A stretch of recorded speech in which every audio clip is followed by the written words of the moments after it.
안녕하십니까. 뉴스를 넘어 세상의 흐름을 읽어드리는 Y타임스 정세 분석의 주북일입니다. 중국에 있어서 부동산은 세계 제2위의 중국 경제를 만든 견인차다, 이렇게 말할 수 있을 정도로 아주 중요한 산업이라고 할 수 있을 겁니다. 특히 이 시진핑 주석이 집권한 이래 부동산업은 경제 성장의 가장 큰 동력 역할을 해왔습니다. 이렇게 중국 국내 총생산, 그러니까 GDP의 25에서 30% 정도를 차지할 만큼 중요 산업인 부동산업이 최악의 상황에 직면하면서 중국 정부가 다양한 탈출구를 찾으려고 하고 있습니다만은 도저히 앞날을 예측하기 힘들다, 이런 절망적인 얘기까지 나오고 있습니다. 블룸버그 통신은 미국 시간으로 3일 미국 투자회사인 루미스 레일즈의 주웨이펑 수석 애널리스트의 분석을 인용해서 중국 부동산 업계의 달러 채권 위기가 심각해져서 더는 분석이 불가능한 수준이라 그러면서 시장을 더는 분석할 수 없을 정도로 매우 실망스러운 상황이다, 이렇게 말해서 충격을 줬습니다.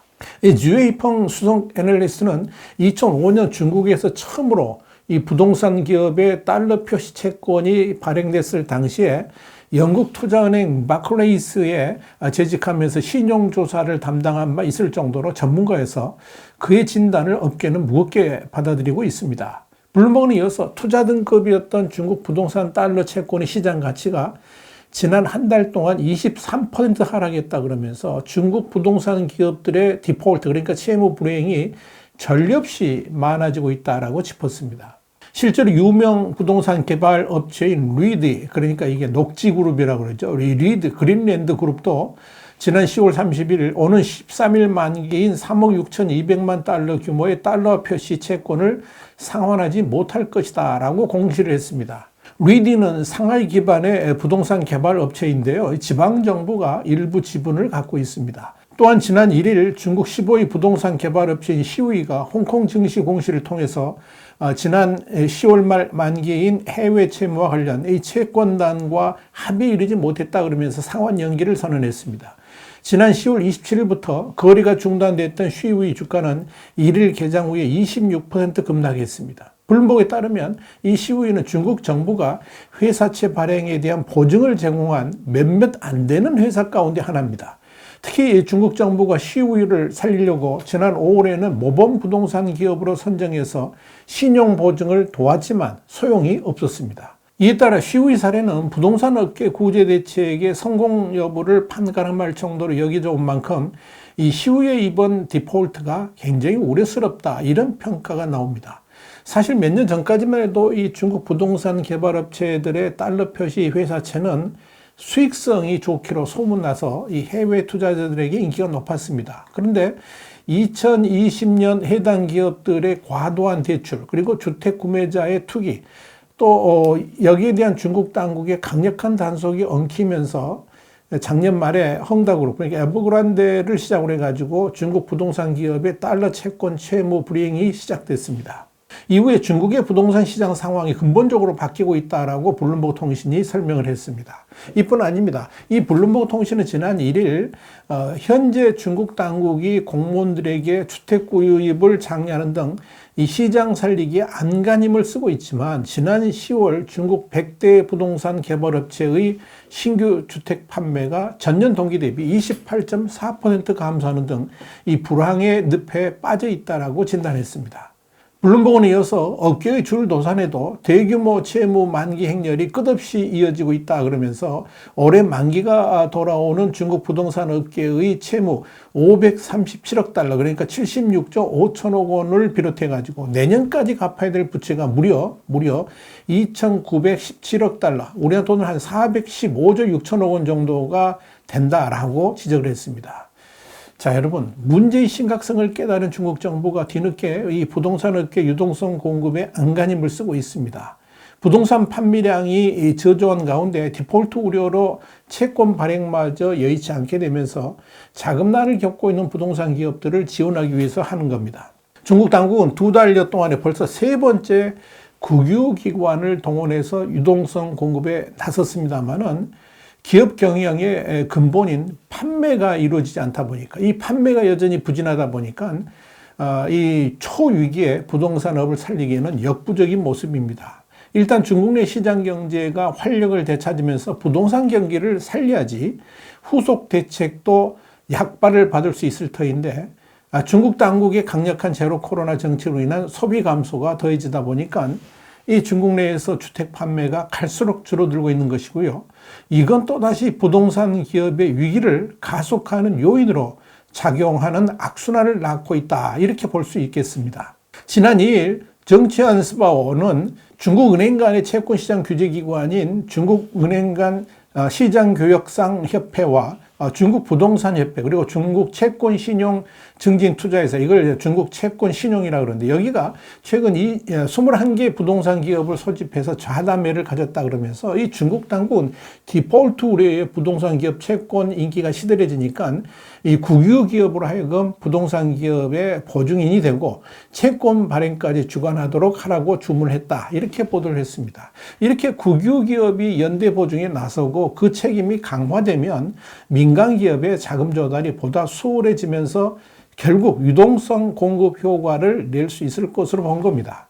이렇게 중국 당국이 시장에 깊숙이 개입하는 것은 그만큼 부동산 업계의 상황이 어렵다는 반증일 겁니다. 그럴 수밖에 없는 게, 이 중국 경제가 회복하려면 부동산 시장이 살아나야만 하기 때문에 그런 거죠.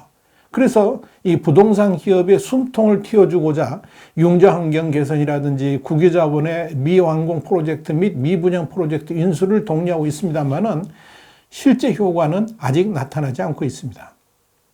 가장 큰 문제는 역시 시장 경기가 미동도 보이지 않고 있다는 겁니다.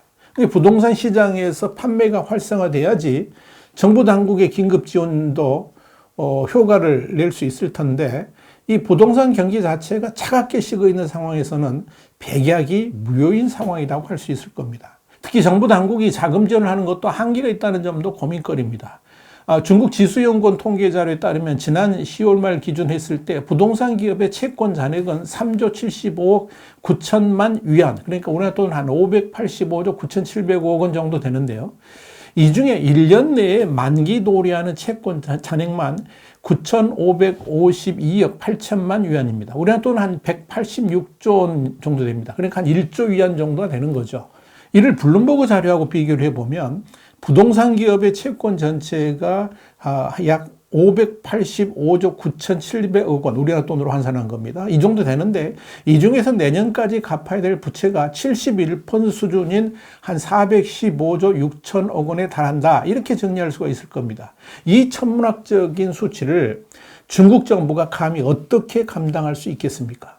결국은 수단과 방법을 가리지 않고 주택 판매 회복세를 높여만 하는 겁니다. 그렇지 않고서는 이 엄청난 채무 부담에 중국 경제는 짓눌릴 수밖에 없다는 이야기입니다. 분명한 건 지금 중국 정부와 실무자들은 부동산 경기를 진작시키기 위해서 혈안이 되어 있습니다만은 정작 공산당 지도부는 적극적으로 움직이지 않고 있다는 겁니다. 시진핑 3기 출범과 권력 강화에 더욱 심혈을 기울이고 있기 때문에 그런 거죠. 지금 중국의 부동산 산업이 얼마나 심각한지는 데이터로도 확인됩니다. 중국 부동산 업계 조사업체인 커루이 자료에 따르면 100대 부동산 기업의 지난달 판매액은 5,560억 7천만 위안으로 나타났습니다. 이는 전월 대비 2.6% 감소한 것이고 전년 동기 대비로는 28.4% 줄어든 겁니다. 이로써 1월에서 10월까지 판매액은 전년 동기 대비 44% 감소한 것으로 집계가 됐습니다. 살아나도 모자랄 판인데 더 줄어들고 있는 겁니다. 이 중국 지수연구원 자료로도 올해 1월에서 10월 전국 100대 부동산 기업의 판매액이 전년 동기 대비 무려 43.4% 줄어든 것으로 나타났습니다.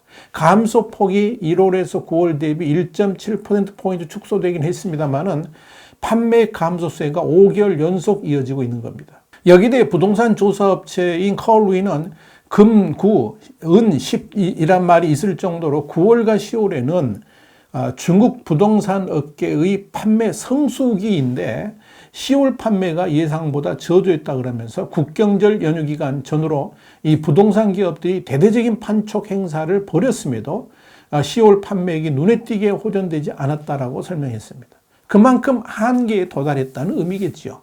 결국 구매 수요를 증대시켜야만 시장도 움직이게 되는 거죠. 중국 사회 및 경제에 대한 미래 전망이 밝아야지 되는데, 이 시진핑 장기 독재로 오히려 중국 전망을 어둡게 만들고 있기 때문에 이게 바로 악재로 작용하고 있다, 이렇게 보시면 됩니다. 특히 시진핑 정부의 무지막지한 코로나 제로 정책은 이 중국 경제를 어둠의 터널 속으로 빠져들게 하면서 시장 회복에 찬물을 끼얹고 있습니다. 그래서 당국이 어떤 조치를 취한다 할지라도 이 부동산 경기는 살아나지 않게 될 것이고, 이는 중국 경제에 주름살을 안게 될 것으로 보입니다. 더더욱 9월 들어서 중앙정부와 지방정부가 강력한 부동산 경기 부양책을 내놓았음에도 시장이 전혀 미동을 하지 않았다, 영향을 미치지 못했다 하는 점이 이 중국의 미래를 더욱 암울하게 만듭니다. 와이타임 정세 분석이었습니다. 감사합니다.